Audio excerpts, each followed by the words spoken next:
মশলা নিছি, আসরের টাইমে নামছি। আবার এই যে এখানে পুরো মাংসগুলো দিয়ে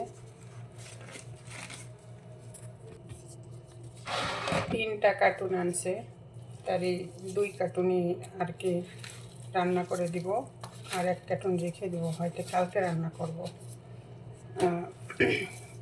এটা শুধুমাত্র 3টা মানুষের জন্য। দেখছেন, বিসমিল্লাহ। বাংলাদেশে এরকম দেখছেন এতটি মাংস 3টা মানুষে খাবে, পুরা ফ্যামিলি খাবে। আমার সবগুলো মিক্স করে নেওয়া শেষ। এখন এখানে এইভাবে দিয়ে দিব ফোড়নে।